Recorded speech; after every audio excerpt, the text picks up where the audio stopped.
Yes.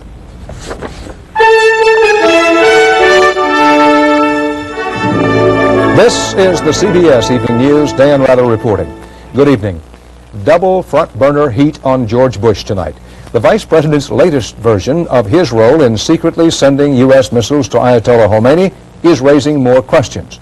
Bush is insisting in his responses to questions by Washington Post columnist Mary McGrory that he did express concerns about the wheeling and dealing. But Bush won't say who he voiced his concerns to or when he voiced them. Then there's the odd couple coalition trying to stop Bush in Michigan tonight. New York Congressman Jack Kemp and ex-TV preacher Pat Robertson. They've teamed up trying to out-organize, embarrass, and beat Bush this evening in Michigan's county conventions. Those conventions are part of the process to pick delegates to the Republican nominating convention. The battle has spilled over into the courts. From Michigan, Bob Schieffer reports on the new squeeze on Bush.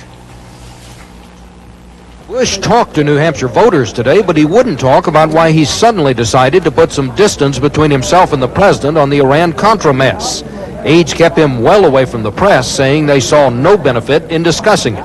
And in Iowa, Bush's main rival, Bob Dole, decided to just let the story play. I think he probably may be trying to answer the questions. Whether or not he's done it to everyone's satisfaction is probably going to be determined as we go along. In response to the Washington Post questions, Bush now claims he voiced reservations about the Iran-Contra affair that went beyond his previously stated concerns.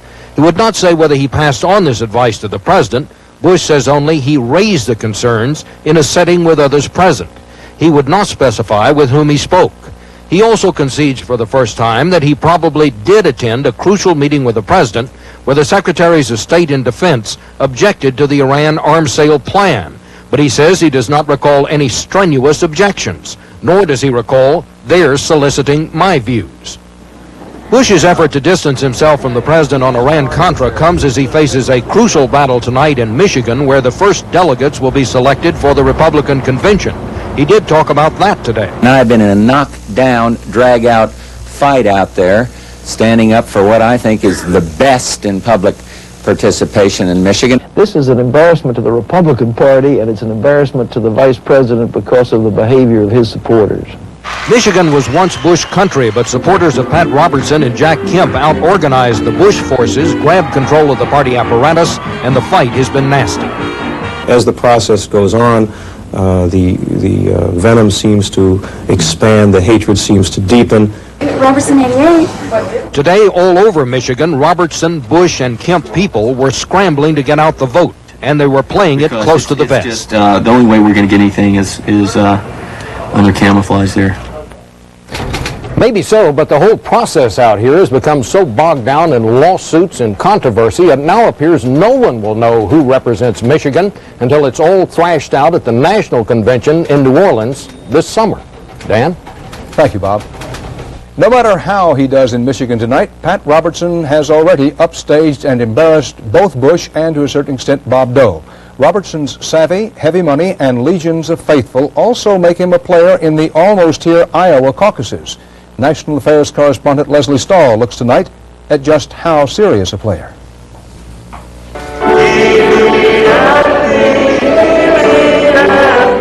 Pulpit politics. It's one of the big unknowns of the presidential race in Iowa. On Sundays, the Reverend Kerry Yeck preaches in this Pentecostal church. On other days, he's a precinct captain for former TV evangelist Pat Robertson, helping to activate a dedicated phalanx of Christian soldiers for the Iowa caucuses. I, as a Christian, have a responsibility as a steward, a manager of what God has given to us, to become involved and ensure that what we have, we don't lose. But to the surprise of the experts, Robertson is not the favorite of most evangelicals here. Polls show Dole with more than double the Robertson vote. You watch what happens in 3 weeks.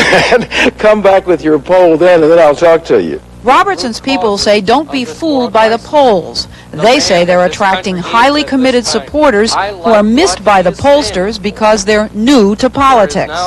But the religious right is not new to politics in Iowa. In 1978, they helped defeat Democratic Senator Dick Clark. Back then, the polls showed Clark ahead. He thinks Robertson's low standing in the polls could be wrong. I think if February 8th in Iowa is a very cold, below zero night and the blizzard and so forth, that the Robertson people have a shot at winning it, actually. Robertson has already demonstrated he can turn out a vote. In September, he put the fear of God into the other campaigns by winning a Republican straw poll in Ames. Thank you, and God bless you. That vote jolted Dole supporters, including Iowa Senator Charles Grassley, himself a born-again Christian. He sent this letter to every evangelical pastor in Iowa stating, Bob Dole is a pro-life candidate who shares the same faith that you and I do. Bush's supporters here are trying to drum up a Robertson fear vote. I do believe that they should not, if they understand the purpose of political parties, try to impose that strict, doctrinaire, fundamentalist viewpoint through the political system. Among all Republicans, Robertson is trailing frontrunner Dole by more than 30 points. Even if Robertson's committed supporters turn out in large numbers, it might take a miracle for him to win. Leslie Stahl, CBS News, Des Moines. Beyond Iowa and New Hampshire, out there's the big one. Super Tuesday, March 8th. Make or break primaries and caucuses in 20 states, mostly southern. The biggest of the big ones that day, Texas. Lots of delegates. And already the Texas scramble among Republican hopefuls is downright gutter nasty. Gary Reeves reports the fraud charges are flying, and the FBI is on the case. All this week, volunteers at the Texas Republican Party have been checking the names on petitions that qualify a candidate to get on the ballot in the Texas primary. Hi, I need the listing for... There are charges that names on petitions submitted by the campaigns of Bob Dole, Alexander Haig, and Pete DuPont have been forged. The scandal could cost those candidates their chance to win the Texas primary, Super Tuesday's biggest prize. The FBI has seized the petitions to begin its own investigation. When Houston newspaper reporter Anne-Marie Kilday checked, she found a familiar name. I knew Daddy would not have signed a petition for Pete DuPont, and then I also remembered that Daddy had been dead for 4 years. The investigation is centered on the consulting firm based in this Houston office complex. All three campaigns hired Southern Political Consulting to help collect signatures. SPC denies any wrongdoing, instead blaming the temporaries it hired. Things got a little sloppy, and mistakes were made, and we were asked to get on these campaigns very late. SPC is well known for running negative campaigns. One compared a Texas politician's spending habits to Imelda Marcos and baby Doc DeValier. This outfit has been out of line and out of bounds so many times, and everyone who's involved in politics knows it. Their work is just really scummy. While the suspicion centers on the consultants, the Dole campaign claims it was warned to suspect a dirty trick from the Bush camp. They were signed by Donald Duck and Woody Woodpecker and, Lord knows who else. And anybody would know that there was something wrong. 3,000 forgeries would have to be found to keep Dole off the ballot, 1,000 each for Haig and DuPont to lose their chance in Texas. That candidate would not be eligible to take any delegates himself to the national convention, but those votes would be assigned to uncommitted. And uncommitted votes are controlled by people who run the party in the state, and Texas is the state George Bush calls home. Gary Reeves, CBS News, Houston. The general finance chairman of the Dole campaign stepped down tonight until questions about his business activities are resolved. David Owen's departure comes as Dole is denying that he or his wife have done anything wrong in real estate dealings involving his wife's blind trust. Said Bob Dole tonight, Dave Owen may have a problem, but that's his problem. Bork wants out. President Reagan's rejected Supreme Court nominee Robert Bork now says he's quitting the bench altogether. Law correspondent Rita Braver reports. Robert Bork says he's stepping down from the bench and into the public debate about the role of federal judges. There's a lot of misunderstanding of the role of courts in this country, and that I intend to engage in the debate about what the role of courts is. In his resignation letter to President Reagan, Bork castigated what he called highly vocal groups who systematically misrepresented his record and philosophy. He said this was a public campaign of miseducation to which, as a sitting federal judge, I felt I could not publicly respond. I think it important to place myself where I can. The president wrote back, the unprecedented political attack upon you, which resulted in the regrettable Senate action, was a tragedy for our country. And Bork's resignation provoked another blast from critics who blocked his confirmation. It appears that Robert Bork is joining the campaign to make Robert Bork a martyr. The far right cannot get over this loss. But a Justice Department official who worked on the Bork confirmation is looking forward to the debate. This will give him the opportunity not only to speak and write on issues on his agenda, but I think also to demonstrate that he was the best qualified person in this country to sit on the Supreme Court. Bork's resignation was expected. Even before his Supreme Court nomination, associates said he was tired of the appeals court. He's now expected to join a Washington think tank and hit the big money lecture circuit. Rita Braver, CBS News, Washington. Still to come on the CBS Evening News, Mike Wallace on the Haitian election where fear is the frontrunner. And Frank Courier on the football team that may go on the road and never come home.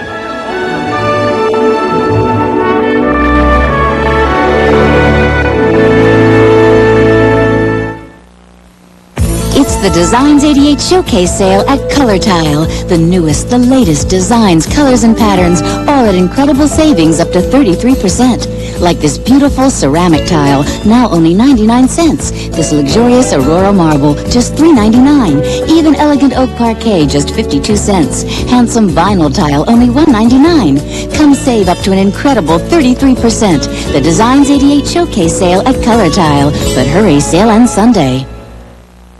Hungry this morning? You bet. Good, because to stack up to the vitamins in one bowl of Total, it takes almost 3 bowls of Special K. Trudy, all of the grape nuts. Takes 4 bowls of that. Watch this. Shredded wheat. 12 bowls. Good, Delaney. Separate checks, please. Total has 100% of 9 vitamins and iron and is rich in calcium. That's a stack of nutrition in just 1 bowl. And for the most nutritious cornflakes, try Total Cornflakes with twice the vitamin nutrition of Kellogg's. New Taster's Choice Colombian Select with half the caffeine. Get a full cup of flavor with only half the caffeine. The kind of coffee you'll savor from all Colombian beans. New Taster's Choice Colombian Select. A little exercise never hurts, and neither does eating right. Especially when it's Sunsweet pitted prunes with yogurt. Rounder, plumper Sunsweet. So good tasting, and so good for you. PLO leader Yasser Arafat said today he would recognize Israel's right to exist if Israel and the United States agreed to a UN-sponsored international peace conference. The U.S. and Israel both responded cautiously. Israel's UN ambassador said he was leery of what he called Arafat's double talk.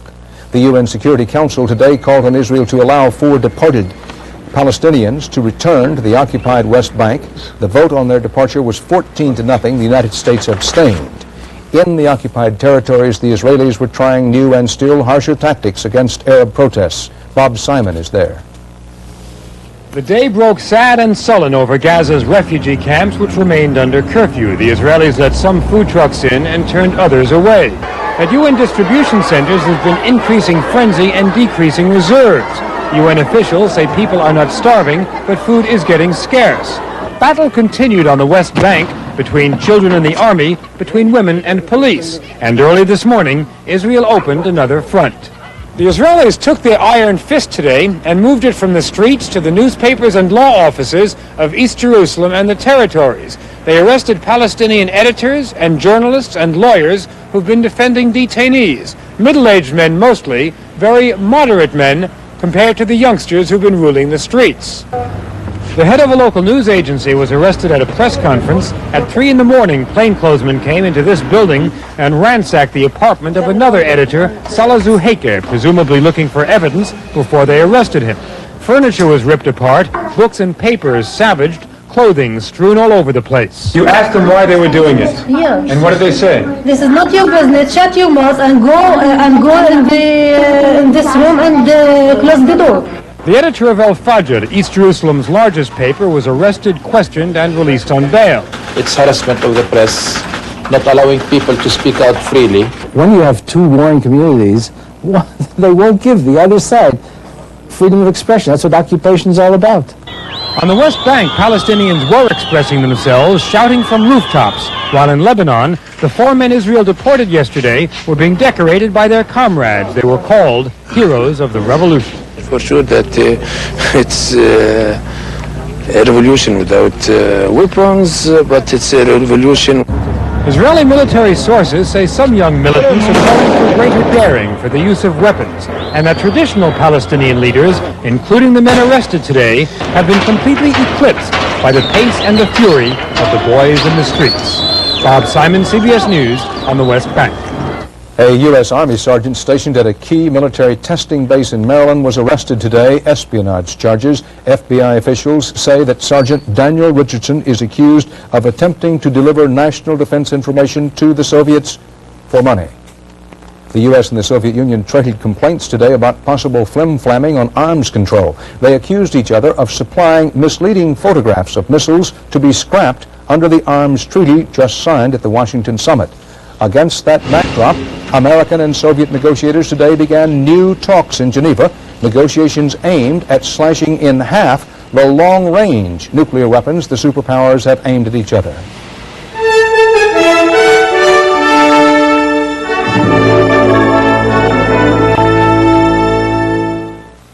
Guess what? My folks just left. Thank you. When a man loves a woman. The Subaru Justy with on-demand four-wheel drive gets you anywhere you want to go less expensively than any other four-wheel drive car. He gave up on. Mr. Potts, you're home. Of course, the roads are terrible. What brings you out on a night like this, James? It's a big game, big boy. But you got the stuff, cause you got off the ground this morning with a real winner. Wheaties, Wheaties, your whole wheat. Now go tell your mama what the big boys eat. The sport is ice boating, and at speeds up to 60 miles an hour and temperatures down to 30 below. You don't take chances, you take Chapstick. Chapstick is heavy-duty lip balm, made to help lips stop chapping and start healing. Don't take chances, take Chapstick. If you're like me with an irritable bowel, stressful days can mean diarrhea one day, constipation on another. You see, if there's too much water in the intestines, you have diarrhea. Not enough, constipation. Now there's new Equalactin, a single medicine for diarrhea or constipation. Equalactin tablets help restore the proper water balance to relieve both problems. So with an irritable bowel, when stressful days mean diarrhea or constipation, Equalactin helps me feel like a human being again. For the second time in 2 months, elections are set for this weekend in Haiti, but it's very different this time around. These elections are being controlled not by an independent commission, but by the military-dominated government which took over from the tyrannical regime of the Duvaliers 2 years ago. And what once looked like a foreign policy triumph for the United States has turned into an embarrassment. Correspondent Mike Wallace has spent a lot of time in Haiti. He's here now to look at the next chapter in a tragic story. Mike? Dan, there is great skepticism about next Sunday's elections, skepticism down in Haiti and here in the United States. The consensus both places is that the election will be fake, not free. Take a look at what is going on down in Port-au-Prince. The mini motorcade of a presidential candidate, one of the few signs that voting is just 3 days away. But most of the posters are not for this election. Instead, they are ghostly reminders of last November 29th, the election that might have been. After 3 brutal hours and 34 deaths, that election was canceled. The 4 major candidates last time are boycotting this time, a boycott fueled by outrage and fear. They say Sunday's vote will be a farce, that the old power structure has its foot back on the throat of Haiti. Right now it is the army that is in power, alongside with the Duvalierist corrupted officials that are still in the power in Haiti. Western diplomats say the army, backed by Duvalierists and their hired Tonton Macoutes, shut up the last election and will retain power in this one. But remember, when General Henri Namphy took control 2 years ago, he promised to lead Haiti back to democracy. Well, that's what he said, but I think he fooled everybody. Fooled Haitians, and apparently fooled the U.S. State Department, which offered this assessment 1 year ago. The government is moving along towards electing a new president and is maintaining freedom. Abrams refused to comment this week. When I was in Haiti just before the November election, the American ambassador assured me that it would take place as scheduled. It didn't. Congressional critics remain furious. The State Department has obviously been wrong on that. What do you think of U.S. policy toward Haiti at this moment? It has abandoned these poor, helpless people to a gang of thugs, not unlike what happened in the 30s. From 1915 to 1934, the U.S. Marines kept order in Haiti. The Marines trained Haiti's army. Now Congressman Fauntleroy wants U.S. troops to return as part of a multinational force to subdue the army and restore democracy. But the American embassy says troops will not intervene. Right now, fearing another violent election, many Haitians are voting with their bus tickets, leaving the capital, heading for the hills. They don't want this election. So they're leaving town? They live in far. They're going far. At the same time, some frightened people in the countryside are coming into the city, betting that will be safer. The terrible truth about Haiti is that hope has dissolved into fear. Fear, skepticism, distrust, bit of discouragement. Under the rules for Sunday's vote, an election official down there can examine how each voter has marked his ballot before it goes into the ballot box. So you can imagine, Dan, people will be very careful how they vote. Mike, you've known this country over the years. What do you think? Will Sunday's elections actually come off? It's hard to tell, truly, but it doesn't make a lot of difference because no matter how it turns out, the man who wins is going to be the hand-picked puppet of General Nomfi and the Haitian army. So it's a bleak picture for Haiti. Thanks, Mike. Near Thompsontown, Pennsylvania today, 4 people died in the head-on crash of 2 freight trains. 2 other people were injured. Officials said the accident happened when an eastbound coal train apparently failed to stop at a signal and smashed into an oncoming train carrying tractor-trailers. 5 locomotives and 35 cars reportedly were derailed.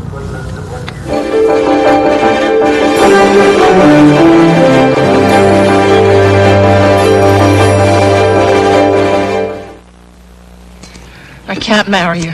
Why? I'm only 6 years younger. Oh, I don't care about that. What do you care about? My hair? My tie? Your breakfast. This? Yeah, it's old-fashioned. Hey, I'm an old guy. All those years of sugar and preservatives. Man. You're right. Nutri-Grain whole wheat flakes. No sugar added, no preservatives.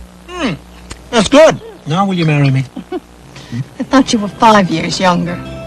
Dedicated to the ones we love.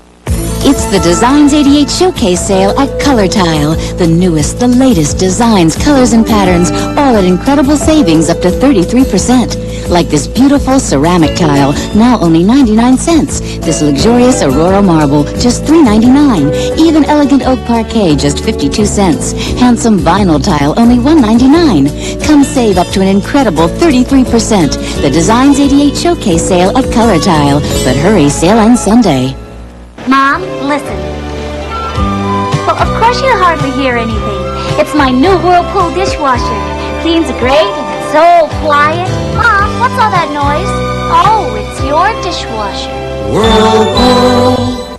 Tums is one antacid that can really handle heartburn. It's a lot stronger than the #2 brand. That's one good reason we use Tums. And Tums happens to be rich in calcium. That's the second good reason.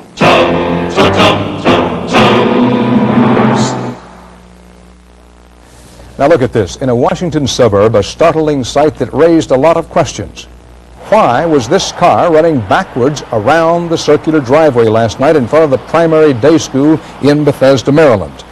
Round and round for 2.5 hours without a driver. Well, what happened was the director of the school got out of the car with the engine running, slammed the door, locking the keys inside the car, and jarring the transmission from park into reverse. The car went round and round until a tow truck operator finally ended the exercise by backing his wrecker into the car's path and lowering the sling. No damage to either vehicle. For decades, the Chicago Cardinals were the other team in a city dominated by the Chicago Bears. Then they moved to St. Louis, where they again were dominated by the baseball Cardinals. Now faced by a league-imposed deadline of Friday, football's battered birds may take wing. And Frank Courier explains why feathers are flying. In St. Louis, where football fans used to say a losing team is better than no team at all, the hapless hometown Cardinals may soon be history. I just am afraid that St. Louis will never see another NFL team. I think it'd be disastrous to lose the football team. After 3 straight losing seasons at a half-empty home stadium and 27 years without a championship, controversial club owner Bill Bidwell is bidding on a new home without saying so. That's always been a possibility. We've never said we were going to move. He didn't have to. Football-hungry Phoenix is promising Bidwell a 70,000-seat domed stadium, a temporary home at Arizona State University, and millions of dollars in perks. In pro football now, you have to be able to support your team, generate money even when it's losing. Mr. Bidwell, bring us your team, fly in those Cardinals and fulfill our dream. And Baltimore, still stinging from the middle-of-the-night loss of its beloved Colts 3 years ago, is lobbying hard with a music video. Bidwell, quick as a wing, we want the Cardinals, don't care if they sing. With pro football worth more than $40 million a year to the St. Louis economy, civic leaders have worked desperately to save the franchise and the prestige that goes with it. If we lose our big league football team, we've lost part of the image of being a big league city. I mean, we need a football team. We want you, and we'll do what we have to do to get it. In a town that's always cheered loudest for baseball, angry football fans say the bright side to losing the Cardinals would be losing Bidwell. Bidwell, don't bid us goodbye. Nobody likes you, but we're gonna try. With his bags packed and most bets on Phoenix, Bidwell has till tomorrow to make up his mind. Frank Courier, CBS News, St. Louis. And that's the CBS Evening News. Dan Rather. See you tomorrow. Good night. I wonder what makes these little things crunch so loud. Chewing them. I knew that. Why'd you ask? What I meant was, how could such a big crunch fit into such a little thing? Nature works in mysterious ways. I think that nutty taste has gone to your head. Here, try this one. Gee, that crunch still stands up even though they're sitting in milk. Wouldn't you stand up if you're sitting in milk? Post Straight Nut Cereal, the one and only. Heartburn again. Yeah. You're going to sit there and suffer? You're going to take something? What do you have? Riopan Plus 2. It's double strength. I hope it works fast. How fast can you get to the medicine cabinet? In lab tests, Riopan Plus 2 starts neutralizing acid in 10 seconds, and 1 teaspoon neutralizes more acid than 2 teaspoons of regular Maalox or Mylanta. That's twice as strong. You look better. You want to go out for a banana split? I'm kidding. Riopan Plus 2, the fast antacid.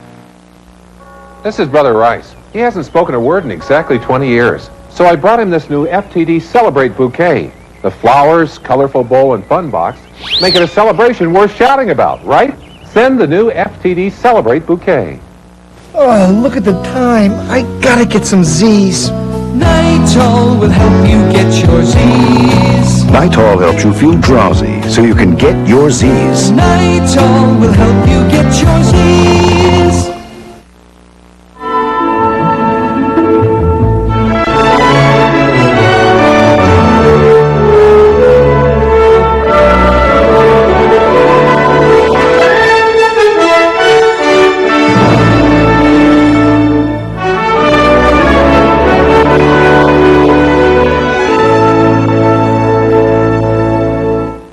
This is CBS. Coming up on Eyewitness News, bizarre new details about the Nashville preacher accused of murder. One revelation, he went to a graveyard looking for a new identity. And some of Metro's police cars are so old they may not be much use in high-speed pursuit. We'll have a report. These stories and life on a concrete boat. Eyewitness News is next. We share the spirit of love.